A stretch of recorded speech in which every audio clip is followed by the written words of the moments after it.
Hello, everyone. I am officially live yet again. I hope that you are doing well today. If you are new here, I'm Alex, and this is my channel, Frank Fiction, where I do reading and productivity sprints every Friday, Eastern Standard Time. I did miss doing sprints last week because I unfortunately ended up in the hospital. So, all of you who gave me well wishes during that time, I really appreciate you. I actually wasn't expecting that many people to comment on my community's post, but like a lot of people came by and were saying such nice things. So that meant a lot to me. Definitely gave me a little bit of a boost during recovery because it's taken a long time to feel better. So I cannot even begin to tell you how happy I am to be back and to be feeling like myself again. It's really wonderful. So, if you were watching live, welcome. And if you were watching the recording after the fact, welcome to you as well. I have two books that I am currently reading right now. And one of them I'm actually keeping a secret only because I don't yet know whether I want to talk about the fact that I'm reading it in the event that I end up not liking it and I don't want to continue reading it. But the one book I will tell you that I am reading is The Martian by Andy Weir. So I'm really excited to be picking this up. This is, of course, my Easton Press edition of this book. So this is one that I own. And I am currently only about 38. Yeah, I'm 38 pages in, and it's like 360 some odd pages. So definitely in the beginning phase, I only started this like just last night, and then I haven't really gotten a chance to read it much since. So between this and the other book that I'm reading, I think I've read around, I don't know, maybe like 60 pages in the last couple days. So it's definitely going to be interesting. This book is already not what I expected it to be, just right off the cuff. And I've never read anything by Andy Weir. I own Project Hail Mary, but I decided I wanted to read The Martian first, only because, of course, this one was the one that got turned into a movie, but also this was the one that I bought first. So I was like, well, I own this, really beautiful special edition of it. I want to give this a shot uh, early on. So I am going to go ahead. Oh, before sorry, I always say another thing. I'm a little scattered today. I always say that it's always a chill time. Sit down, grab a drink, grab a snack, curl up under a blanket, or put a fan on you. I'm very happy to say that this is like the perfect temperature for me right now. So you can see I'm in like a little cutoff shirt, but I'm still wearing pants. I'm super comfortable right now in my house. And in terms of what I am drinking, I have a mug of orange juice and I have a glass of water. So be sure to stay hydrated. And now I'm going to go over to the comments and say hello to everyone. And Elena stopped by first, and hello, Elena. And Elena said, finish reading The Girl Who Kicked the Hornet's Nest by Stieg Larsson. I read the original trilogy of those books, and I really liked them. They were awesome. He said, and now I'm reading Dead Zone by Stephen King. Nice. That's one that I have yet to pick up. Just one more book to reach 50 books. That's wonderful. That's awesome. And Melissa is here. Hello, Melissa. Melissa says, going to be reading The Sun Does Shine, How I Found Life, Freedom and Justice by Anthony Ray Hinton. Awesome. I hope that you really enjoy that. That's not a book that I've heard of before, so I hope you like it. And Elena said, tomorrow morning I'm going to the library book sale. Nice, to get some new books. And getting lots of books and picking up Funny Story by Emily Henry. I have yet to read an Emily Henry, but if I were to pick up a like popular romance, it probably would be one of hers. You said 98 pages and 5 chapters read and 70% into my book. Awesome. Said, I don't think I will finish it tonight, maybe tomorrow morning before I go to the library book sale. Wonderful. And Heidi's here. Hi, Heidi. And Heidi says, hello, everyone. I'm in the middle of I Am Legend and finished the Vampire Tapestry, 2 vampire books in a row. Yeah, I really need to read I Am Legend. Keaton was actually telling me about it because I had only seen I don't even know if I saw the whole movie when I was younger, but I definitely saw part of the movie with Will Smith, and I was telling him about how the movie ended, and he was aghast because the book apparently is extremely different. I'm obviously not going to say anything about it, but he was telling me about the way that the story goes in the novel, and I was like, well, I have a feeling I'd really like the book then, because I was not a big fan of the film. And Robert's like, Alex. Yes, I'm back, Robert. Hello. And Kat says, hey, Alex and friends in the chat, happy Friday. Yay! Hope you're feeling back to normal. I am doing so incredibly much better. Thank you for asking. I'm able to eat normal food and have normal energy levels. So, been able to like do chores and stuff around the house. I had to do a lot of cleaning just because of how sick I was, and I didn't want Keaton to have to do that. So I'm working on getting through all of that right now, but overall doing pretty well. Had to do a lot of laundry. And Melissa says, hope you're feeling better. Thank you. I very much appreciate it. And Lily is here. Hi, Lily. Lily says, hi, I'm reading Secluded Cabin, Sleep 6 by Lisa Unger. Nice. And Heidi said, Robert, I got a copy of Bee Sting on my nightstand. We'll start soon. It's a chonker. Well, I hope it ends up being great. And Kat says, I'm working on zombie-thon stuff. Woo woo. Happy Zombie Awareness Month. Zombie shenanigans kicked off yesterday. I know that's like one of your favorite things for each year, Kat. So I hope that you end up having a great time. And Robert says, Heidi, I hope you enjoy it. There aren't enough psychiatrists on the planet for those characters. It sounds like a book I would like. Stina says, hello, Alex and chat. I'm starting on Surviving Autocracy. Well, hello to you too, Stina. Hope you have had a good week so far. And Kat says, I love that trilogy too, Alex. Yeah, I thought that the original trilogy ended so well that I actually owned a copy of the fourth book that came after that was written by his successor because Stieg Larsson, for those of you who don't know, he actually died. And the original trilogy was published posthumously. I think the first or the second one had been published, but his last one in the trilogy, it wasn't published until after he passed. And so he had a successor who took over and has written, I think maybe like three, I know at least two, but maybe three books since his passing. And I didn't want to read them. Like I was just so completely put off by how good the original was. So yeah, I won't read anything past that. And Faye says, glad you're feeling better, Alex. That's an amazing edition of The Martian. Thank you. Yeah, I'm excited about it because it's actually signed. Let me see if I can show you the signature here. So there you are.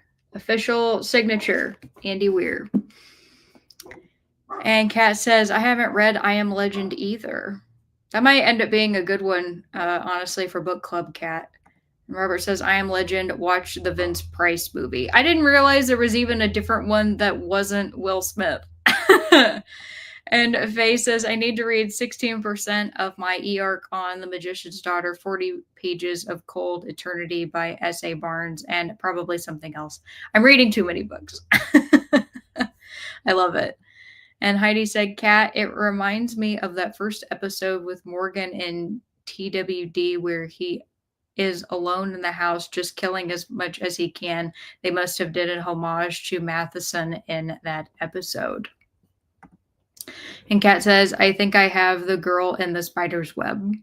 Yeah, that one was the one that I gave up. I was like, nope, can't do it. And Carissa's here. Hi, Carissa. Good to see you. And she says, hey. I hope we've had a good week.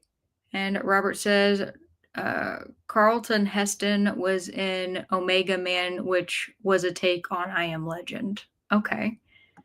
And Faye says, Heidi, oh, good point. Very similar. And Kat says, Heidi, that's a possibility. All right. Well, I will go ahead and get us started here, kicked off with our first sprint. And I'm going to ask you all, just because of my recent illness, what is the sickest you've ever been? I'm curious, because some people, it's like, oh, I was so sick, I had to go into the hospital and get surgery. I was lucky. I felt lucky I didn't have appendicitis or anything like that, although I hurt bad enough that I genuinely thought that something I I thought that something was really, really wrong based off of how much pain that I was in, but it definitely could have been a lot worse. So, what is the sickest that you have ever been? Kat says, "Hey, Carissa, how have you been? It's been a while. It has been a minute." All right. Well, I will not keep you all any longer. And I'm going to wish you all very happy reading. And I will see you all in a bit. Bye.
All right, everybody, come on back.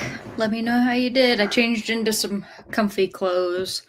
Wanted to, I don't know, I was getting a little cold sitting here for whatever reason. And I read a little bit of my mystery book, which I'm currently reading on my Kindle app while my Kindle charges. And I read a little bit of The Martian. And then I also remembered that I needed to fill out my book club journal, and I'm behind on that right now. So I went and I completed one entry, and I'm halfway through another one. And then after that, I should only have 3 more to do, which is good. And hopefully I can get that completed tonight. So that'll just kind of feel like mentally I've like ticked off, a box. But before we left, I asked you all the question, what is the sickest you have ever been? Let's see what you all had to say. Gotta go back a ways. And then Melissa said the sickest I was about 4 years ago when I found out I had breast cancer. I'm fine now. Well, thankfully, you have recovered from that. I'm glad to hear that you're in remission. And Carissa says, hey, Kat, I have been well. Life has just been busy. Completely understandable. Also, Keaton just got home, so you're going to hear Barker in the background welcoming him in. And Faye says, I was hours away from complete organ failure once. No fun. Don't recommend. Oh my God. Faye, how did that even happen? I mean, you don't have to tell me because that's personal and like medical history, but that is so awful. I'm glad that you're okay. Heidi said, Melissa, thank goodness you are okay. I think these answers are going to be scarier than any horror novel. You're not kidding, Heidi. Hi, honey. Hi, Keaton. Oh, he went back somewhere. He can't hear me. Stina said, does massive pulmonary embolism count as sickness? Yes, it does. They aren't sure I didn't actually die at some point. Wow. Very glad you're all right too, Stina. Keaton said, hi, chat, just looking in on everyone before I hit the road. Your hostess is extremely talented at grilling. He's saying that because I grilled some burgers for our dinner tonight. So I did those early, and now he has some to warm up. And Kat says, the sickest I've been was when I had appendicitis. I went to the emergency room after hours of trying to figure out what was wrong with me, along with a CAT scan. I was taken into emergency surgery. That was the thing that I was most terrified about, was that they were going to tell me that I had to go back for emergency surgery. So I can only imagine how you felt, because I would have been terrified. And you said, hi, Keaton. Happy weekend. Glad you're doing well, Carissa. Stina said, for actual disease, I'd say the nastiness I picked up in Stockholm in 2013. I call it the Viking plague. I'm still amazed they didn't quarantine me at Heathrow on the way home. Oh my God. See, anything that I went through just pales in comparison to this stuff. Oh, there's Bubby. You being chased, Bub? You want to say hi to everybody? Bubby, you're being loud. No, being loud. And Teresa says, hello, Alex and friends. I hope you're feeling a better, Alex. I am. Thank you so much, Teresa. And Swank says, howdy, everybody. Happy No Pants Day. Happy Truffle Day, and happy World Tuna Day. Okay, those are all things that I like. So that's cool. And Teresa says, salmonella poisoning was the sickest I've ever been. Oh, salmonella. Yeah, no. Oh. Christina, hello. Good to see you. You said, hi, everyone, reading Sunrise on the Reaping. Nice. I hope you're having a wonderful time with that. And Angel is here. Hi, Angel. Angel says, hello, everyone. And Andy's here. Hi, Andy. Good to see you. And the princess is here and says, hi, I just came over from Nicole's sprint. Well, welcome to you. Thank you for coming over, which just ended. I had to do a lot of errands, so I didn't get much reading done today. Well, you're welcome to hang out and do some here, or you're welcome to continue to, have your busy schedule. It's a beautiful thing about productivity sprints is you don't have to read during them, but it's just great to have you. Teresa says, I think there is a difference between the sickest you've ever been and the most pain. Oh, 100%. Yeah. No, because like if you fell and you like broke your back, right? Like that's a significant amount of pain, but it's not technically an illness. I would say for the sake of this context, you could absolutely put that though. Like, so to give you all an idea, when I had to go to the hospital on Friday, I have not been in a hospital for myself since I was 5 years old and fractured my arm. So that's how poorly I felt and how much pain I was in, and we couldn't figure out what it was. And Keaton was actually the one that made me go to the hospital because I had a really high fever. At like the highest my fever went during my illness was 104. Okay, so it was pretty high. And I had like really intense abdominal cramping that kept like coming and going, but when it would show up, it was just like it would like stop you from breathing kind of pain. And I had like full body aches. I couldn't stop shivering to the point where like I had clenched my muscles so hard that it was like really difficult for me to walk.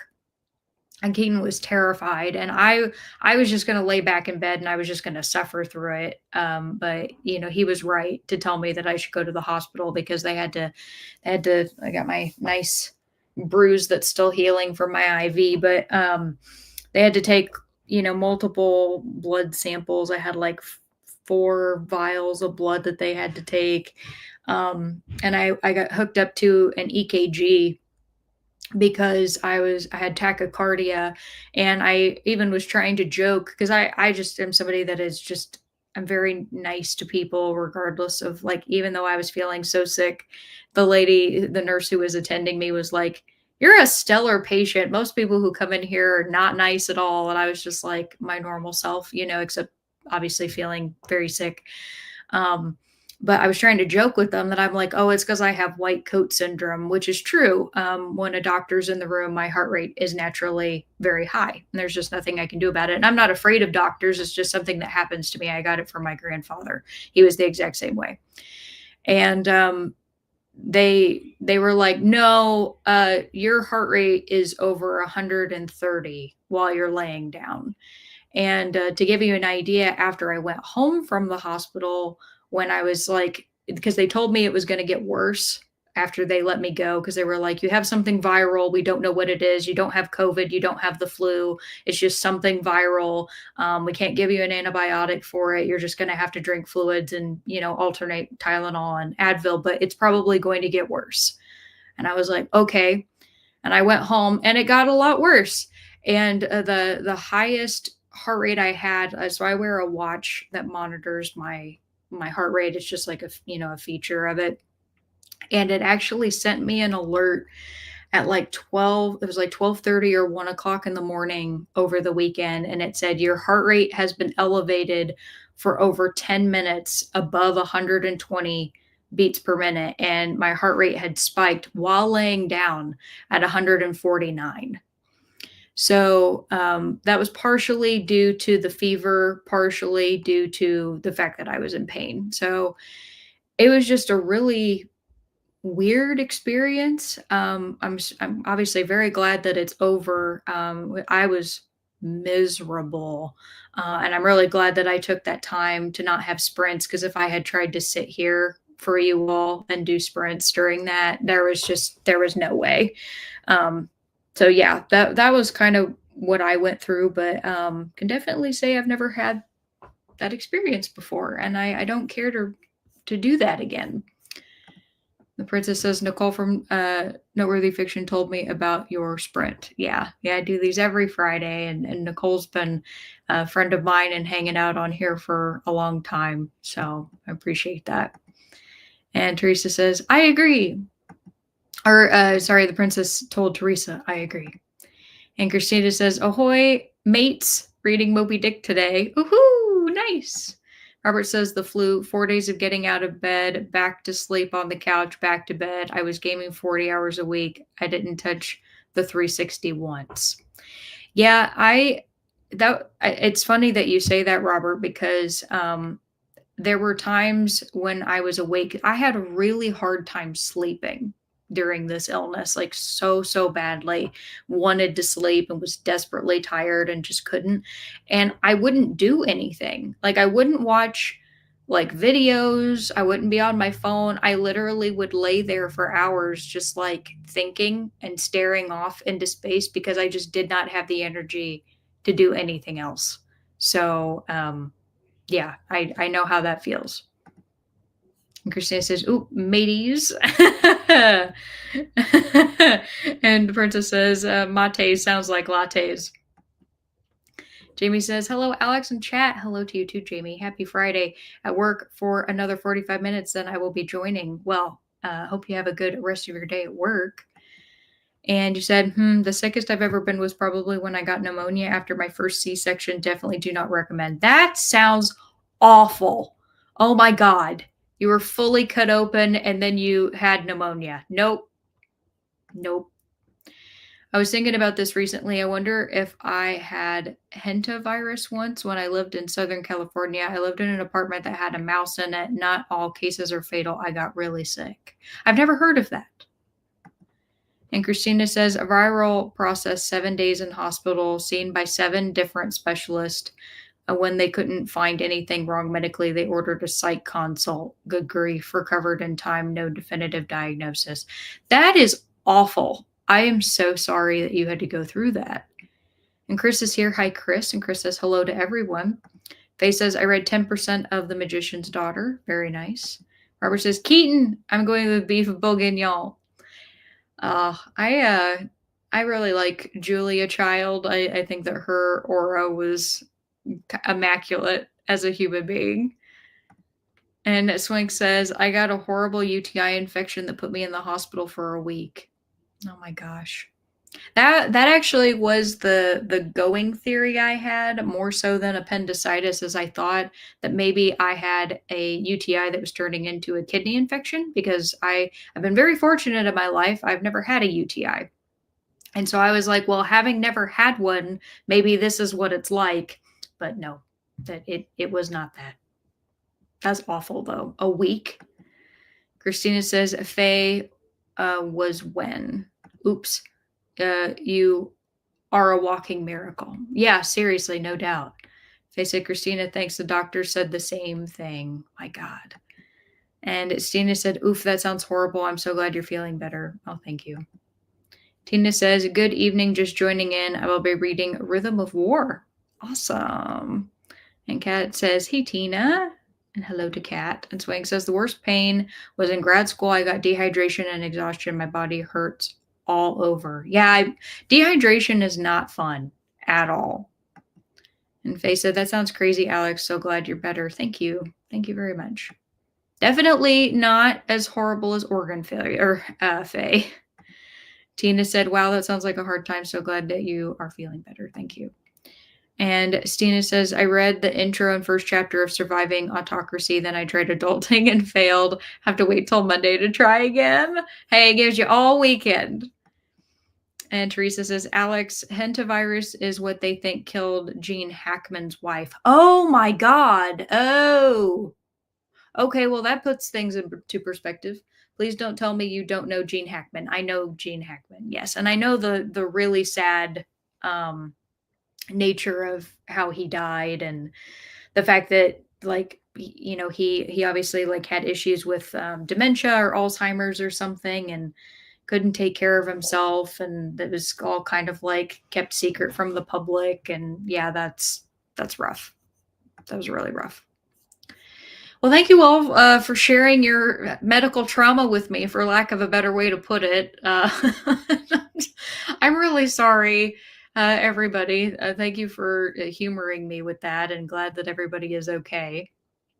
I will be giving you your next sprint question, which is much more lighthearted, I hope, which is, would you rather have 1 wish granted today or 3 wishes granted 10 years from now?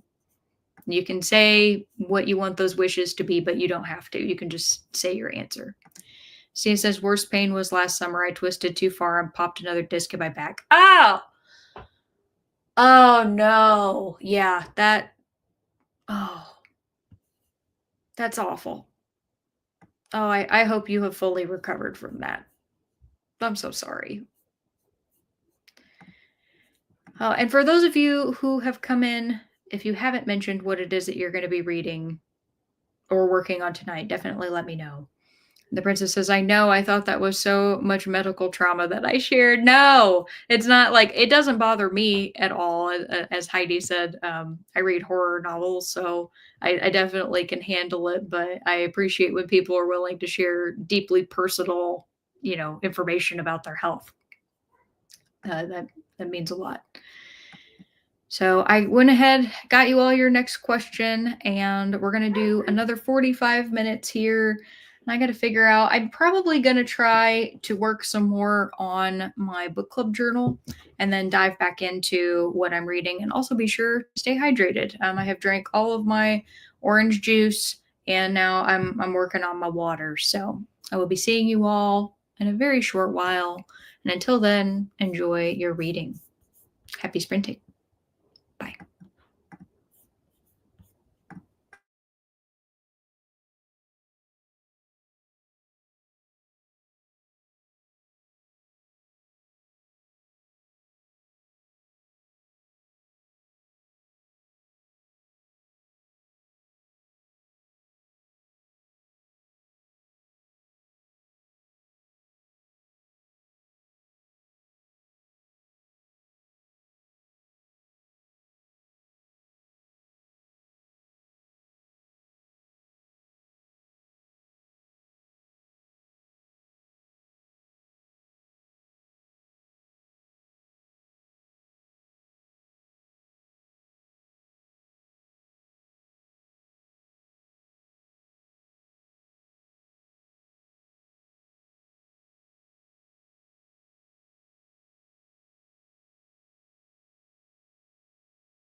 All right, everybody, come on back. Let me know how you did.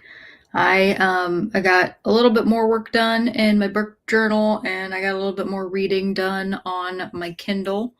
And before we left, I asked you all the question, would you rather have one wish granted today or three wishes granted 10 years from now?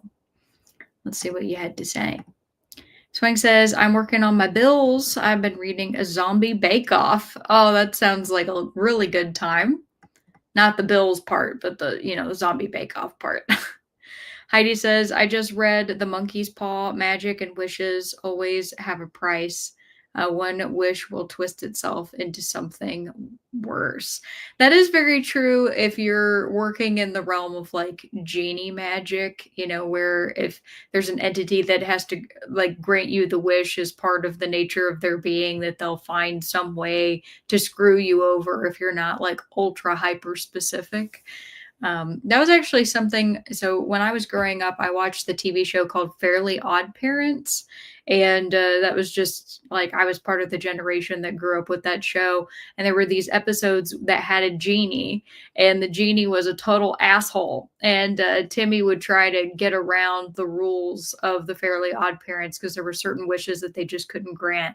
And so he would attempt to ask the genie, and the genie would always, screw him over in some way.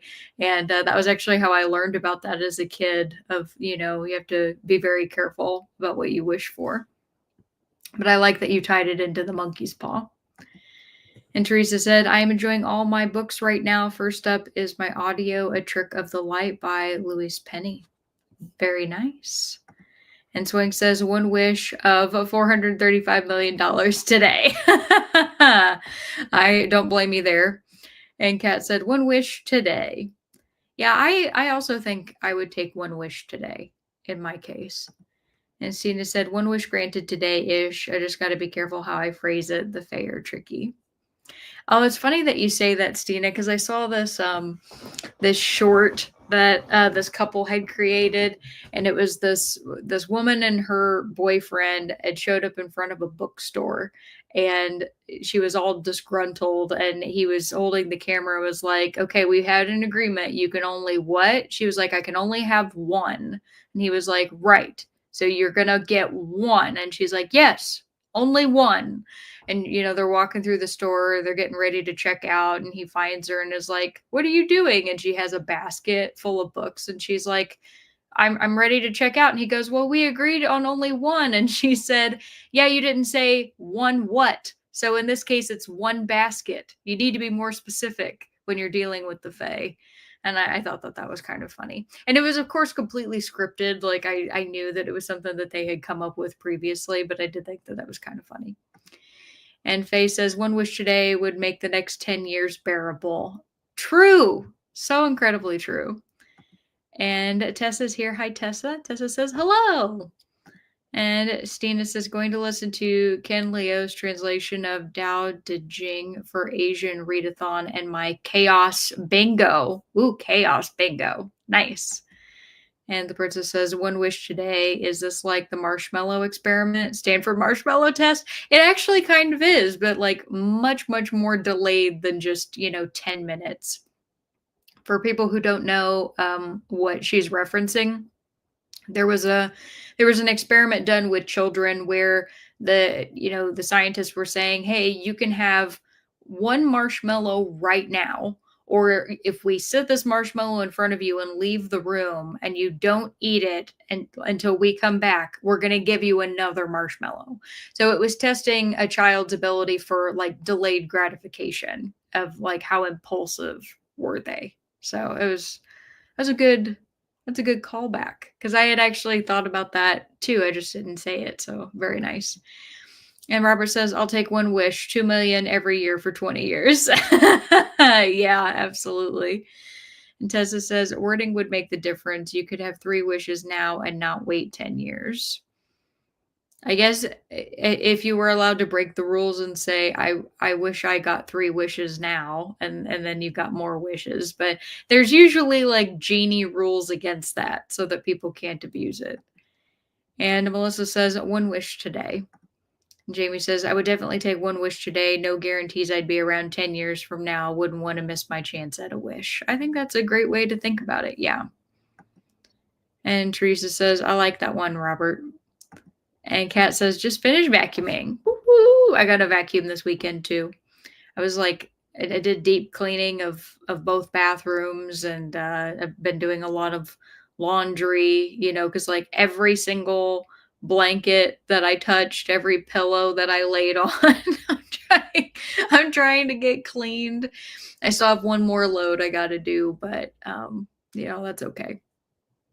Also, it was weird. I noticed that I've been using like way more water than normal, and of course my brain freaked out because I like have a background in real estate and I don't want there to be any water leaks.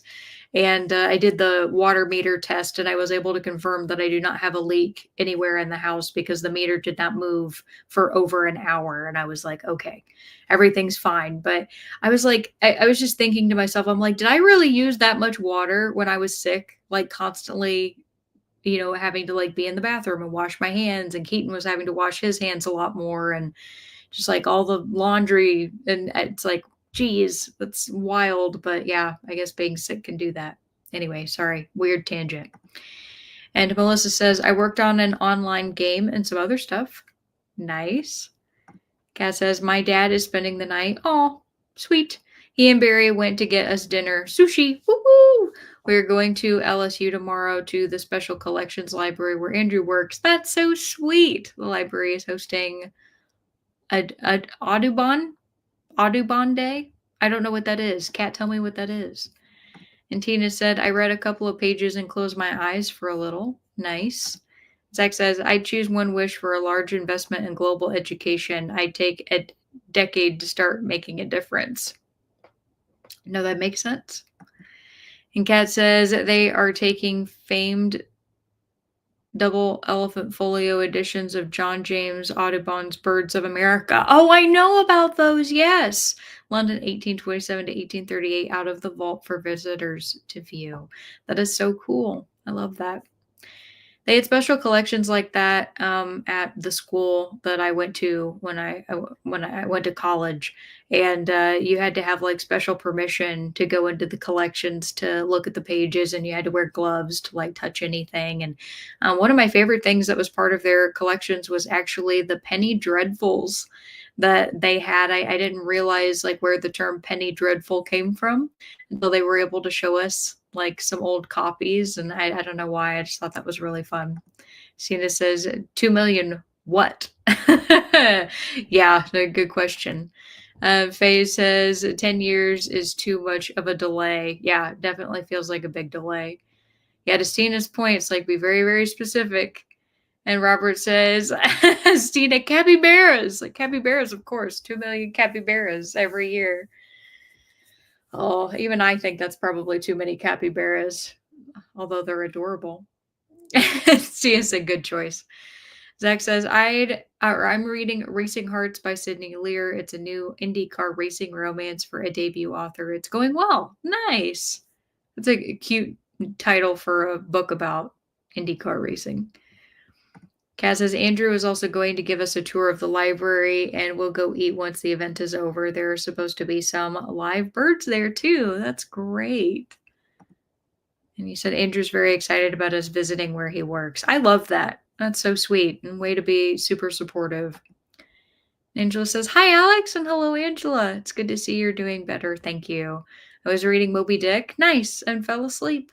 I missed the first part for details on your illness. I'll go back and watch again. One big wish today. That's great. And Melissa says, does anyone do reading sprints by themselves? And if you do, what do you use to time yourself and create an environment to read for a period of time? I would definitely say if you want to do reading sprints yourself, you could either look up the Pomodoro Kitty timer, or you can use what I'm using right now, pull it up again to show you, which is called Flocus. And it's a free program that you can either, use on like an internet browser, or in my case, I have a Mac and I was able to download the app on my computer. And like you can choose to pay for it if you want certain backgrounds. Like they have backgrounds that you like pay premium for, but this one's one that's free. And it's nice because you could just, set timers, and you can split it up however you want, right? So, and it gives you kind of like a nice thing to look at as well, and you can customize it in multiple different ways. So that would be my recommendation if you're kind of wanting to do that on your own without somebody needing to host sprints. And Heidi says, "Hey, Kat, Andrew may like the sections in Buffalo Hunter that deal with book preservation." And Teresa says, "Off topic, but our first Iris open today makes me happy. That's so great. Oh, I love that." I'm actually, I put in some new flowers in our front beds, and my hostas have come in really beautifully, which I'm super happy about. And then today, at my work, I went to an event where we were celebrating the opening of an apiary, and they gave me a free packet of wildflower seeds for the bees. So I today I had like a little like pot that I keep outside, and I spread those in there and put some soil on top. And I'm like, oh, I hope they come in. Be really great to grow some wildflowers. Faye says, Melissa, I put on Read With Me or Ambience video. Yeah, I will say that for myself. So I don't use these timers when I'm by myself. I only use these when I'm with you all. If I'm really trying to like kind of get into a flow state with reading, I really like to listen to lo-fi, and I tend to listen to lo-fi themed for whatever type of thing that I'm reading. So like for example, if I'm reading sci-fi, I'll listen to like alien lo-fi. If I'm listening to, or if I'm trying to read when it's early morning, then I have like breakfast lo-fis that I like to listen to, and for whatever reason that really helps me. But it has to be the right mood of music, because if it's not the right mood of music, then it completely takes me out of it. And Stina says, my online sprints are often impromptu, so I end up sprinting alone. You said, oh nice, irises are my favorite flower. Oh, Melissa says, yay, Teresa. And Faye, what is Read With Me? I've never heard of it. Teresa says, multicolors, so pretty. That's awesome. Terry says, Heidi, I'm reading that right now, only about 20 pages in. And Princess says, we're celebrating the opening of an apiary. She says, casually. Sounds fun. Well, yeah, it was actually a lot of fun, and I think the reason I say that so casually is because I was part of the video for my work. I was actually the one who was doing the introduction for the video, the outro for it, and I was the one who was interviewing my coworker who ended up doing the entire project of actually creating the apiary. And it was cool because I actually got to travel for work, and I very rarely get to do that because obviously you have to have a business reason to travel. So it was really nice that they wanted me to do that and trusted me with it. I wrote everything out myself. Nobody checked it. Nobody was like trying to see what it was that I was doing. They just let me have my creative freedom, and everybody that I've heard from after seeing the video was very pleased with it. So I'm happy. That's obviously, unfortunately, something I can't show you all because it's a work thing, and it's only like an internal video. It's not something that exists anywhere online. It's just for us. But it just, I'm happy to be able to get to tell you all that I do things like that. And what's really interesting is, had it not been that I started YouTube, I never would have made videos for work. I've made like 6 of them for internal purposes now, and they've been for various reasons. But like doing YouTube is what gave me the ability to know like how to help with like the production and how to talk in front of a camera and everything. I probably would have been too startled to try to do it otherwise, or like feel like I was doing a good job. So, it makes me feel really good when I now have so much experience in front of a camera that like my director, felt the need to reach out and be like, you have really great presentation skills, and that meant a lot to me. So yeah, it was cool. It was a really, really cool experience. Unfortunately, that trip actually might be the thing that caused me to get sick. But I still have like very, very positive memories of that day.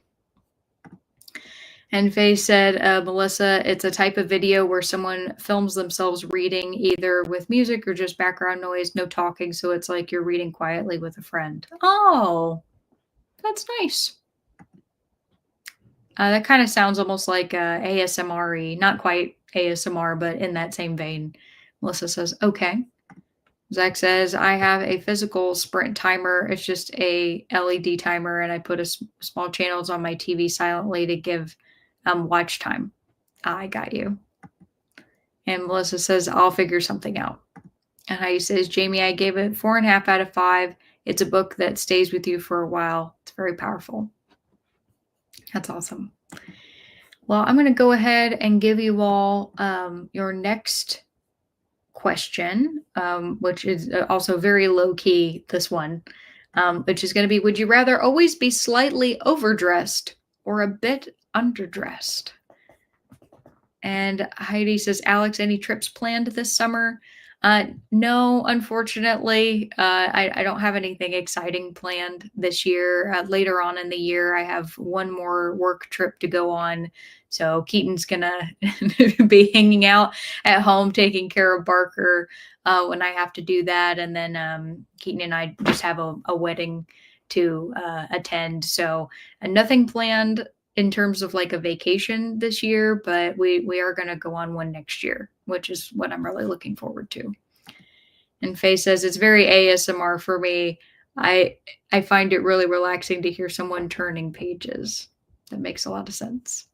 Yeah, when I like there was I guess a time when I was doing that with like knitting and stuff. Like I'd turn on like there would be people who would just like film themselves knitting and I just like listening to the clicking of the needles. So I totally get that. All right, so I'm going to go ahead and let you all go back into your next sprint. You have your question here, and yeah, I think we're all set. So I will see you all in a little bit, and happy reading. Bye.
All right, everybody, come on back. Let me know how you did. I made it to page 62 in The Martian. I'm enjoying it so far. It's actually like, in a weird way, kind of emotional to like think about our main character. His name's Mark. His situation of being like stranded on Mars and then people back on Earth. Like he doesn't have any way of communicating with them that he's alive and he's been assumed dead for months. And like it was just happenstance that the people on Earth at NASA were able to figure out that he's still alive, and now they're trying to come up with a way to potentially rescue him while he's trying to stay alive on Mars. And the difference in the writing style of the different perspectives is actually pretty jarring because Mark's perspective is like diary entries of what he's doing every day in order to try to stay alive. So it's very like, I did this, I did this, I did this, right? It kind of like you would expect from a diary entry. But when it jumped to the perspective of the people at NASA, it's written in like normal third person, and the writing is like much smoother and cleaner. And because I was wondering, I was like, is this choppy kind of biting writing style that Andy Weir was using for Mark's perspective? I was like, oh, is that the way that he writes? And now that I'm seeing, the perspective of the people from NASA, I'm like, oh no, it was an intentional decision to have Mark's voice be like that. So I think that that's actually pretty cool. So that's where I'm at right now. Still very, very early in the story, and I have the benefit of having never seen the movie. So like I do know how the book ends, and I'm not going to talk about that only because like people spoil stuff all the time on the internet. But the journey of how we get there, I don't really know anything about it at all. So I'm happy to say that I'm going into most of the book pretty blind. I did know that he grew potatoes. That's really not a shocker, a secret. So my question before we left is, would you rather always be slightly overdressed or a bit underdressed? See what you had to say. Heidi said, underdressed, hot flashes. I can no longer wear sweaters or sweatshirts anymore, only layers that I can take off, t-shirts in the winter under my coat. Okay. Well, wasn't quite what I had in mind for under or overdressing, but I like where you went with it, Heidi. And Robert says lo-fi, they all have that tuk tuk tack, a downbeat like a drumstick tapping the metal rim of the drum, calmed by jazz on YouTube is very good, and Vaporwave channel, great for reading. Absolutely. Yeah, I've definitely listened to the Vaporwaves, and I've listened to a lot of jazz, lo-fi for sure, because I just really enjoy jazz in general. Christina says, at this age, I'm going to have to go with underdress. My give a dang broke some years ago. And Faye says, I'm pretty comfortable with being underdressed. I went to the ballet as a kid in pants and I got weird looks from all the other girls in their frilly dresses. But hey, I was comfortable. And you were you. So there you go. He said, the next time I went to the same theater, I got dressed up and all the other girls were in pants. That felt worse somehow. Dang it. That's not fun. Heidi says, oh, it looks like I interpreted the question wrong. Always rather be overdressed for a party. Okay. Yeah, I am somebody that in this case, I would rather be slightly overdressed. Just because in like professional settings and stuff, I would be worried about ever being perceived as being underdressed. Though it's funny I say that because in like my line of work, there are definitely people who always dress nicely when they come into my office, but me, I have a very physical job, and so I dress like way below everyone else just because like I'm not going to be crawling around on the floor in slacks. You know what I mean? Like that just doesn't make any sense. And so I guess you got to dress for the job that you have, and in my case I do, but I try not to look like a slob, right? I still want to be like still want to look good, but my clothes are very practical for work. And Kat says, slightly overdressed. And Robert says, I'm always underdressed now. Globe, skate shoes, Levi's theme t-shirt, anime hoodie. So I'll stick with that. That actually sounds super comfy. And the princess says, a little overdressed. Obviously, my alias is the princess, so people know that I'm in charge.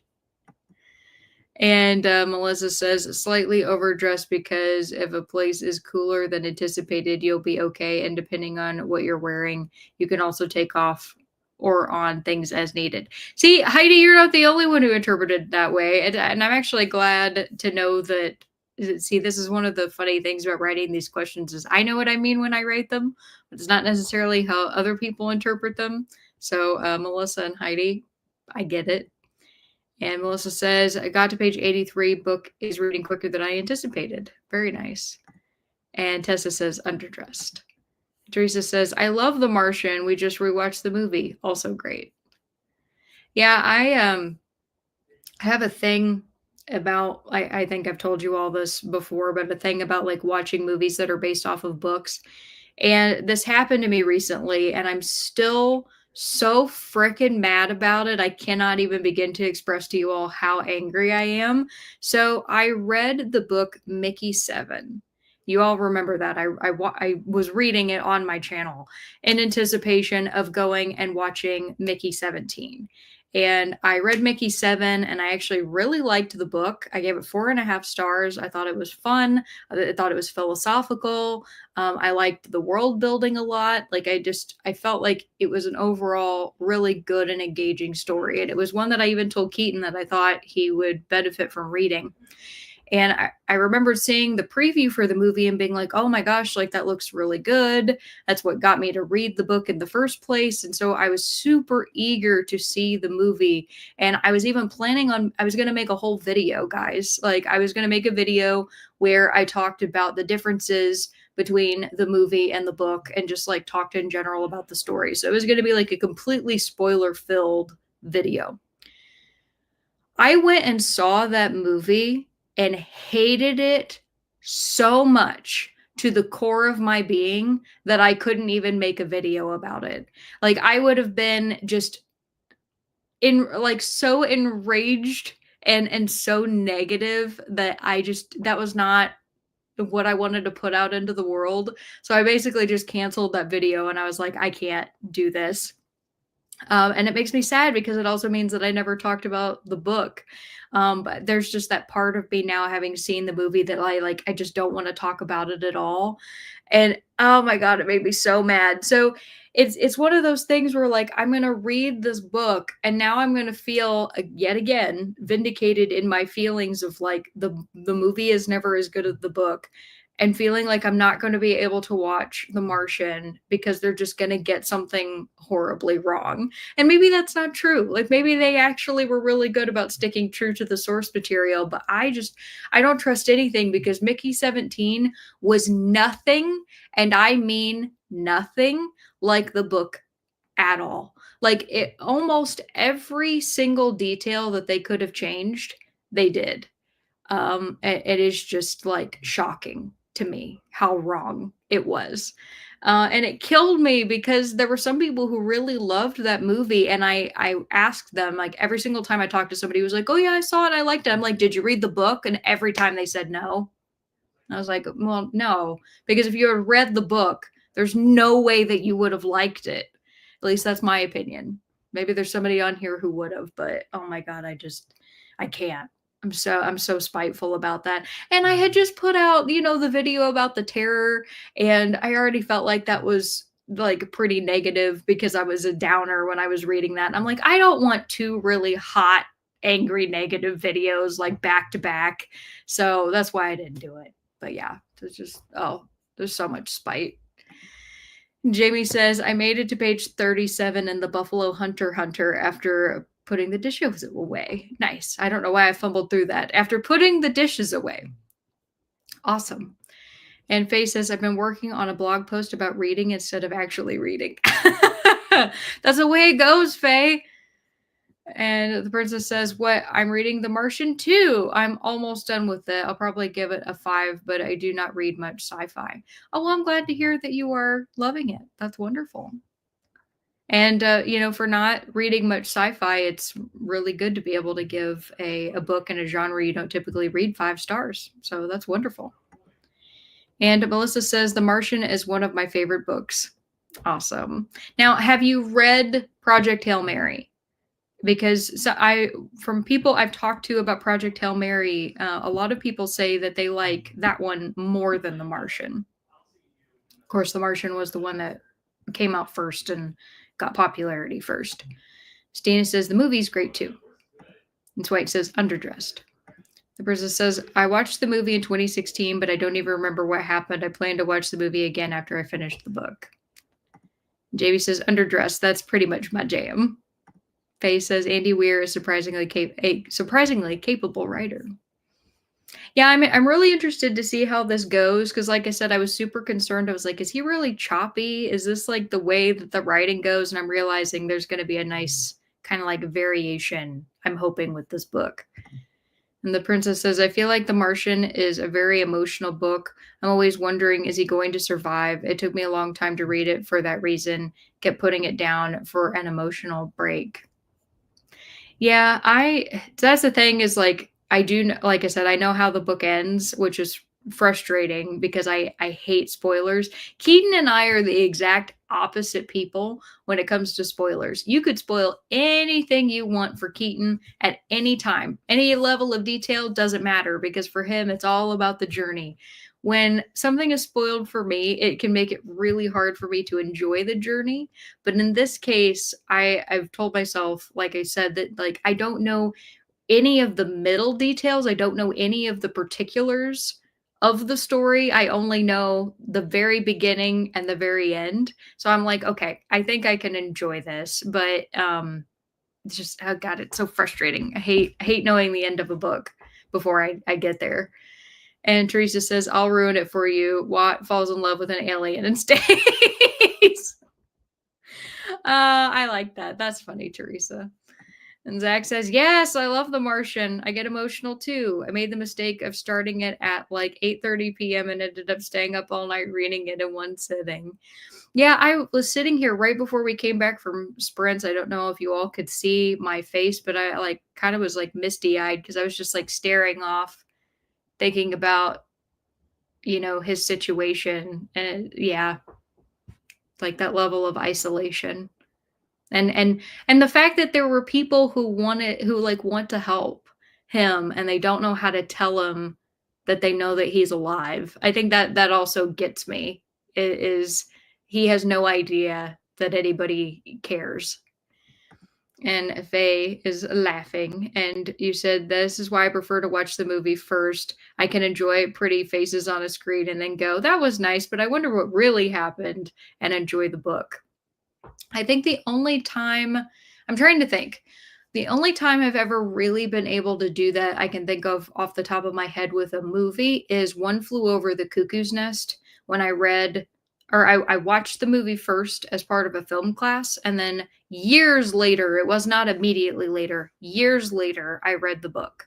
And I was like, wow, okay, both of them an excellent experience. And Teresa says, thanks, someone gets my humor. I do. I also, for anybody who wants to know, my family's German. So, like, my sense of humor is so dry, just like so dry. So, if you ever make a dry comment, I'm going to think it's funny. And Swank says, I heard the movie was a bomb. I have the book from KU, so I'll read it soon. Yeah, the movie of The Martian was good and very close to the book. Okay, well, that makes me feel good. Keaton has not read the book, but has seen the movie, and he said that he thought it was great. So maybe I'll do it. Maybe, but I'm not going to rush into it. Not like I did with Mickey 17. Teresa says, I have read the book once, but seen the movie many times. He marries the alien in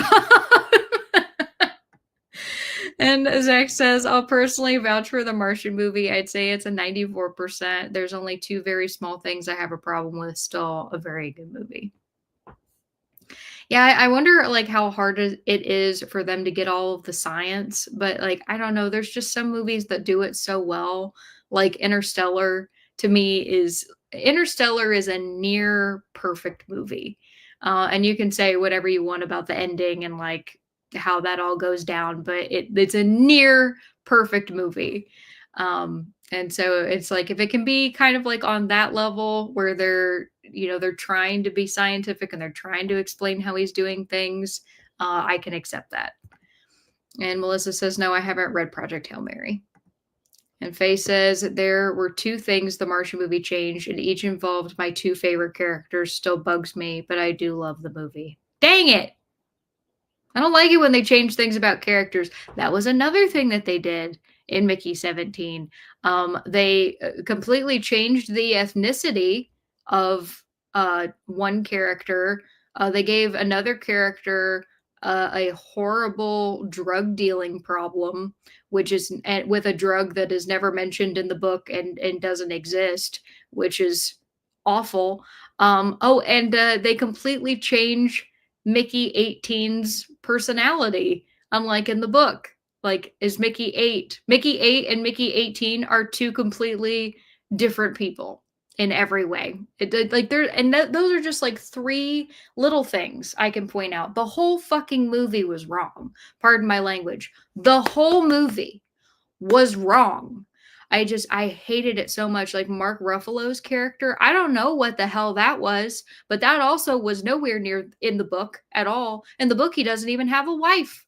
And it's just, oh my God, I hated it so much. Oh, I hated it. Zach says, I like The Martian more than Project Hail Mary, but they're both fucking fantastic. And Spank says, I loved Hail Mary. I read it before The Martian. Stina says, I loved The Martian, but I have found Weir's other stuff, including Project Hail Mary, disappointing. Okay. Project Hail Mary was entertaining, but had a lot of problems.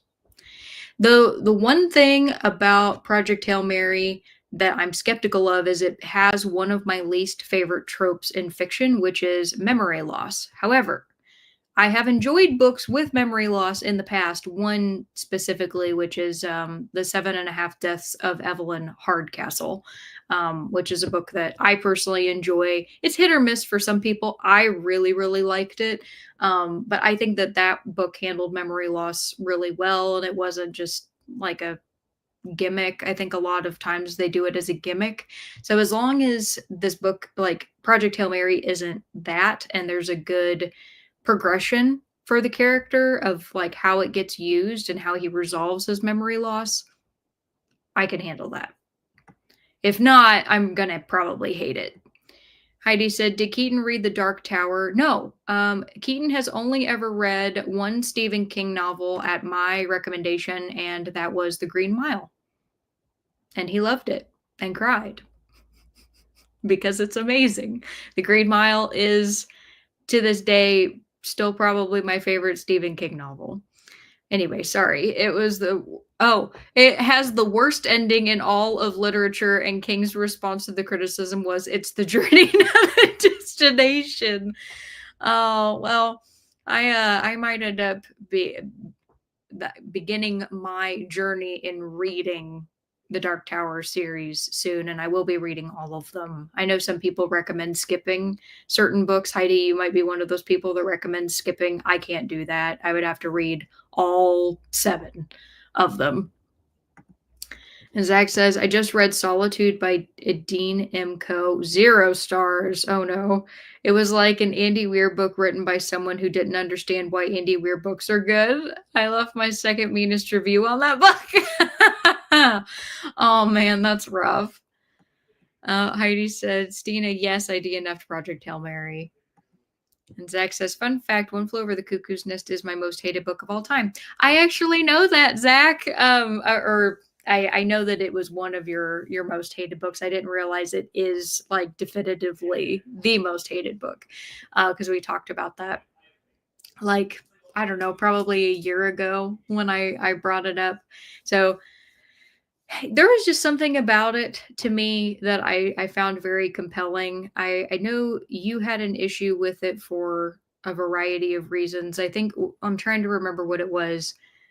I think you didn't like the depiction of Nurse Ratched, right? And like kind of like the abuse that she ends up suffering in the end.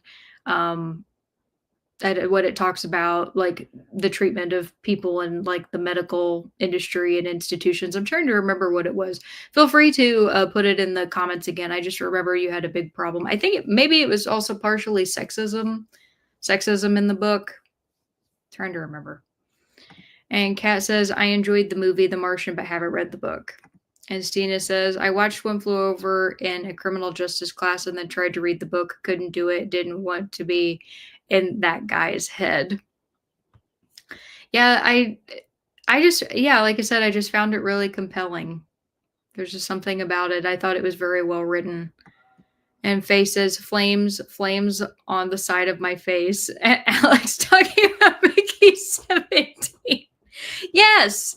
Yes. I mean, like, if I were to bring Keaton in here and I were to look at him and be like, Keaton, please explain to everybody my reaction while watching Mickey 17, not even post, just during, he had to hold my hand because I was cringing so hard at things being wrong. I was like back in my seat, just like holding myself.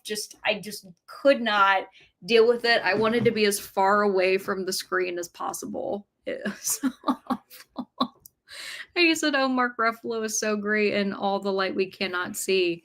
I didn't realize that they had a movie for that, because that's one of my favorite books. I love All the Light We Cannot See. It's a great story. Stina says, the memory loss recovery in Project Hail Mary is handled spectacularly bad. Oh no.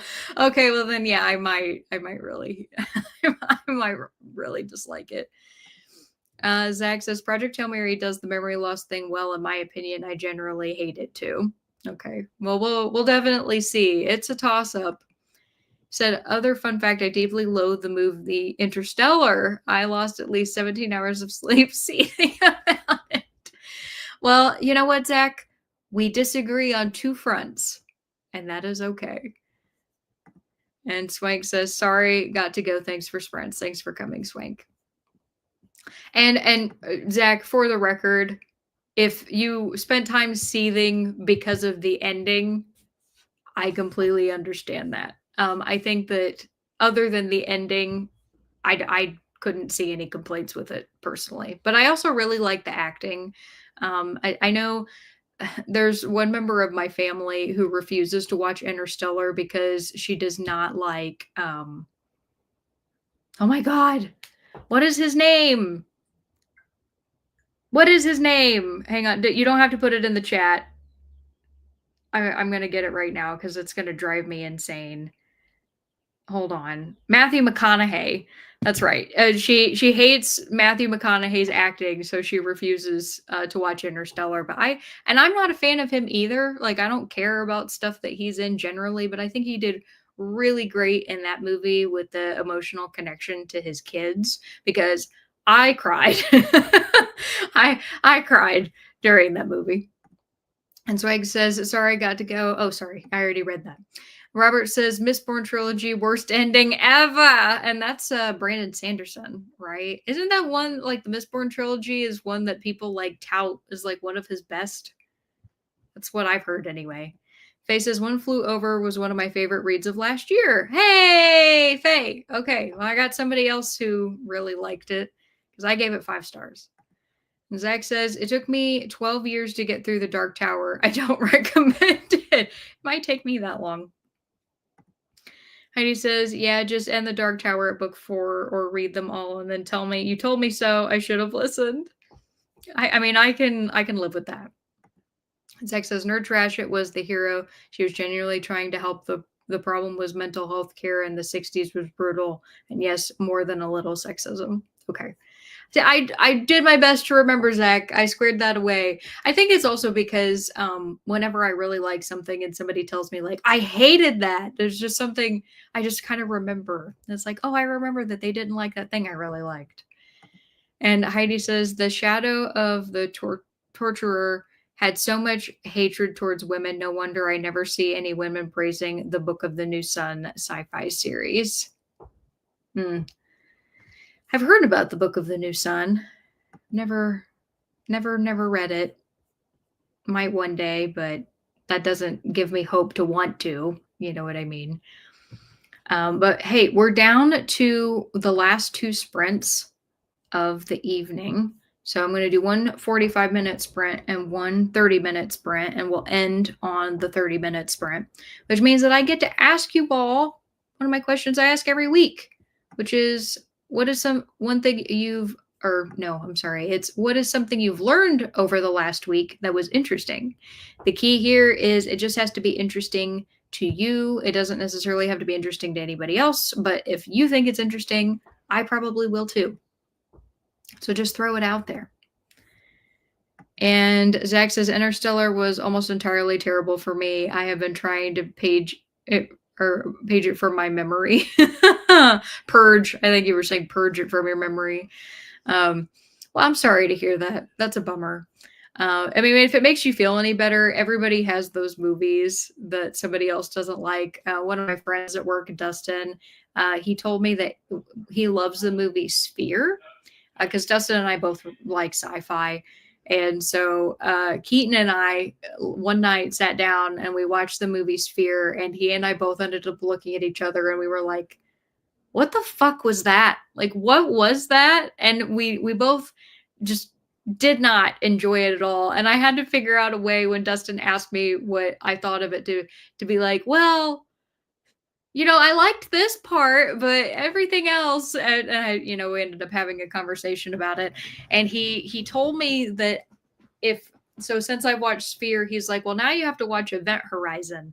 And what's really funny is I know Event Horizon generally has pretty bad reviews as well. So I'm like, okay, that one might be difficult. The only saving grace about Event Horizon is the fact that it's Sam Neill, and I really liked him as an actor. I thought he was fun because one of my favorite movies ever that he was in, other than obviously Jurassic Park, is In the Mouth of Madness by John Carpenter, because that movie rocks, and it's about books coming to life, which is super fun. It had a lot of practical effects. Anyway, I will get into our next sprint, and I don't know what I'm going to read right now because I kind of stopped at an awkward place in The Martian, but part of me kind of wants to go back to my Kindle book that I'm secretly reading. Depending on how far I get in the secret book by next week, I might tell you all what it is that I'm reading. But for right now, I'm just scared too because I'm like, what if I don't finish it? And then everybody's going to be disappointed. So, yeah, I think I'm gonna dive back into my Kindle, and I will see you all in a little bit. Happy reading.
All right, everybody, come on back.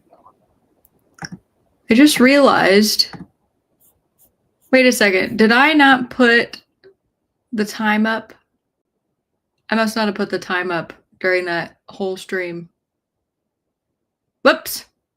Sorry. I did not pay any attention to that whole time. Yeah, because to me, it's on like a giant screen over here. So I'm just like, yeah, it's going. Sorry about that, guys. Whoops. All right. Before we left, I asked you all the question, what is something you learned over the last week that was interesting? And I already know, I could feel it in my soul, the fact that I missed that. Robert made fun of me. I just know it. I don't wait to find his comment, but I know that it's going to happen because he always gets me. All right. Hang on.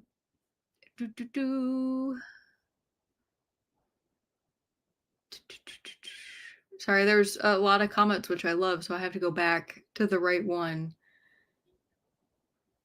Okay, so Zach said Sphere used to be my favorite Michael Crichton book, but when I reread it as an adult, it's extremely sexist too. I haven't seen the movie for about 20 years, so I don't know. The movie is a trip and not my kind of trip. I usually like movies that are kind of weird. That one's too much for me. Faye says, I learned that Lytton, the British Columbia town that burned down 4 years ago because it got so hot, was named after Edward Bulwer Lytton, the Victorian author. He was the UK Secretary of the Colonies. Oh, dang. Zach says, I really like Event Horizon. The closest thing to a book I found is The Crypt by Scott Sigler. I've also been trying to find comparable things to Event Horizon for like 20 years. Okay, well, that's good to know that you liked it. That's awesome. Heidi says, what I found so exciting this week was that I always thought the Five Warriors Angels was a bizarro mirror homage to Memory, Sorrow, and Thorn, but I recently read a prequel novella to the Dragon Bone Chair and know the Five Warrior Angels is a lot closer to the Tad Williams classic than I thought. I asked Brian Lee Durfee if he was inspired by that unknown novella, and he did not answer. Huh. Robert says, I learned that there are penguins in South Africa, Boulders Beach. That makes sense to me. And the princess says, FYI, another reason why I've been reading The Martian slowly is because I enjoy it, kind of savoring it, analogy. Instead of shoving food in my face, I'm enjoying it. Yeah. No, I have definitely done that with books that I give 5 stars to. It's very difficult for me to just sit and read a book I love in a day. Not because I wouldn't, but because there's something so sad to me about the idea of it being over, like in any like quick period of time, that I do tend to take my time with books I really love. Though I take even longer with books that I hate because it's hard for me to get through them. And Robert says, no Pomodoro Kitty. Sorry, Robert. that's comment number 1. Let's see what other comment Robert puts out later. Bridget says, interesting. We all smell the world differently, although we all have 350 to 400 types of odor receptors. Only about half are common to all people. That means we don't smell the same things. Oh, I can absolutely confirm that because Keaton does not smell the world the same way I do at all. I have a really sensitive nose and I pick up on things either that he can't pick up at all or just generally way stronger than he does. He comments on it all the time. We jokingly call it my German nose. He said, the fun fact is from The Body by Bill Bryson. Yeah, I love Bill Bryson. He's awesome. His A Walk in the Woods is still to this day one of the only 2 nonfiction books I've ever given 5 stars. And his is the only one that wasn't a memoir that got a 5 star. So yeah, he's very funny and very entertaining. Oh, there's another one, Robert. Alex Countdown. When is this fucking thing gonna chime? I at least started the timer. I started it. I just didn't put it up for everybody, so I didn't miss that horribly. The princess says, Frank Fishin, you didn't post the timer so we could see it. Sorry. And Zach says, I learned that Christopher Columbus created the word cannibal. What? It's from the Carib people, and the Spanish word for their language is cannibal. They did eat human flesh, and that's where we get cannibal. Oh, okay. That's interesting. I do know that it might be that culture in the world that they like eat the flesh of their people to like it's like an honorable thing, like to kind of like imbue yourself with the memory of that person. But there was also another culture that would eat the flesh of their enemies as a scare tactic and try to like steal their energy and show how fierce they were. Melissa says, thanks for the sprints off to get some dinner. Ooh, hopefully it was good dinner. Stina says, I learned that my bank is going through a merger again. No! That's awful. I hate that. Zach says, last week, by a body mass to brain size ratio, koalas are the stupidest animal in the world, and most of them have chlamydia, which people can catch if they stand under a tree and get peed on. Yes, I did know that most of them have chlamydia. And just generally are not very smart creatures, but they are sweet, and I don't want them to get hurt in wildfires. The princess says, Estina, darn sorry to hear that. Stina says, thanks. I guess it's more annoying than anything. I just bought new checks. They have assured me I can use them after the merger. I would hope so. Heidi says, Alex might just keep reading past 45. No, I didn't. Robert says, Heidi, 145, you mean? And Telkana's here. Hi, Telkana. Heidi says, Robert, your earlier comment made me laugh out loud. Robert says, best stream ever. Yes, because I am human and I mess up regularly. And Teresa says, I'm reading a library recommended book called The Seed Keeper by Diane Wilson. Has anyone read it before? Such a good book. I feel like I've heard it. Is that one that's written by an Indigenous author? Tina says, I did some things around the house and then read 5 pages. Nice. Kat says, I'm hopping off to watch a movie with my dad. Thanks for sprints, Alex. Have a terrific weekend, everyone. You too, Kat, and enjoy your movie. And Tina says, enjoy, Kat. See you later. The princess says, I believe that women have a better sense of smell too. That wasn't in the book, though. I read it somewhere else. And Faye says, great chlamydia ping, rain from the skies, a new Australia, fear unlocked. I really want to read the Bill Bryson book about going to Australia because I bet you that would be hysterical. Princess says, what? I'm Googling koalas and chlamydia right now. So finally finished my blog post. Good job, Faye. Princess says, Teresa, nope, I've heard of that book, The Seed Keeper. And then my interesting fact that I learned over the last week is that so old growth trees are the oldest trees that we have in the United States. We've been logging them since pretty much all of the history of the United States. We've been using them for lumber, but it turns out that old growth trees, in addition to just being like some of the hardest wood that we have available as a resource and therefore a really good building material, they're also the most fire resistant trees that we have because the largest ones, so imagine like a diameter of 10 feet, 14 inches of the bark alone are like just surrounding the inside of the tree. And so what happens is when like a forest fire comes through and it sweeps through, it just creates like such a natural barrier that the trees don't really feel it at all, which is why it's so important that we keep old growth trees to like actually help in not only preventing forest fires but in managing them, because if we end up getting rid of all the old growth and we're just like planting new trees and keeping the newer ones, forest fires are going to just sweep through them and wipe them out pretty much completely, which is what we've already seen in some parts of the country. So old growth trees, we need to keep them. Plus, I mean, they're really cool because that's where you get like the tallest tree in the US that we have right now called Hyperion. And if you've never seen Hyperion, you should look it up because it's really cool.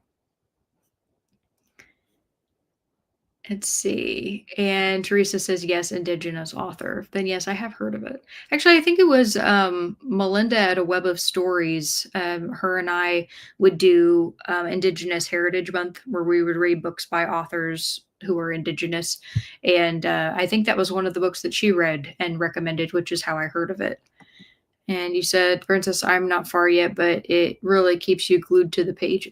Very nice. Very, very nice. All right, well, we're going to be heading into our last sprint of the night, and I will put the timer up this time. I swear. I swear, I swear. I'm not going to leave you staring at my face. Well, I mean, unless you want to. I mean, you could stare at the little window of it, but, that's not probably as entertaining.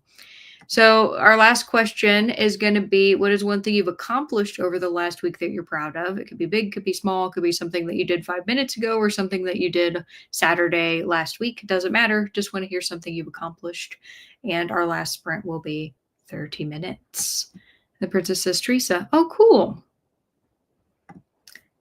All right. And with that, there you go, your timer. And I will see you all. Oh, Faye came in. Hang on.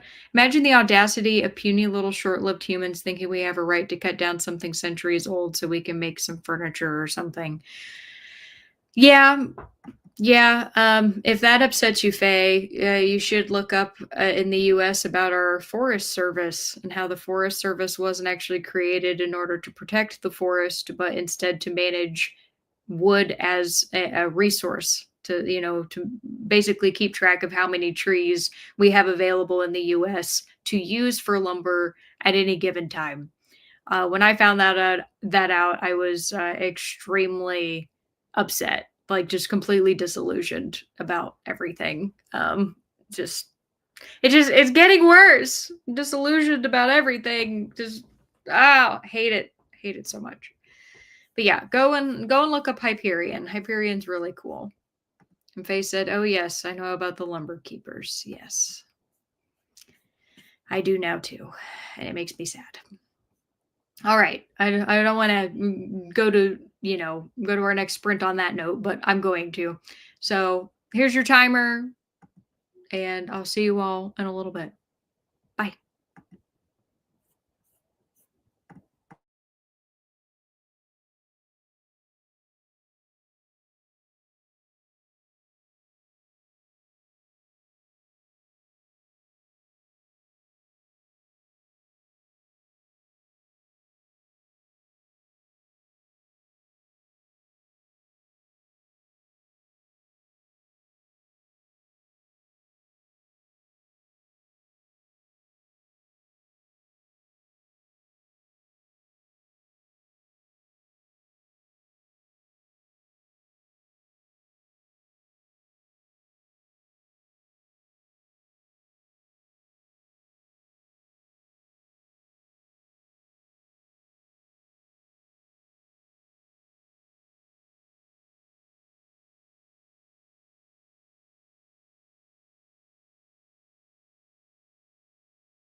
All right, everybody, come on back. Let me know how you did. Made it a little bit further in The Martian. So I'm now on page 77. So I feel like I made pretty good progress tonight between my two books. So I'm happy. I'm good with that.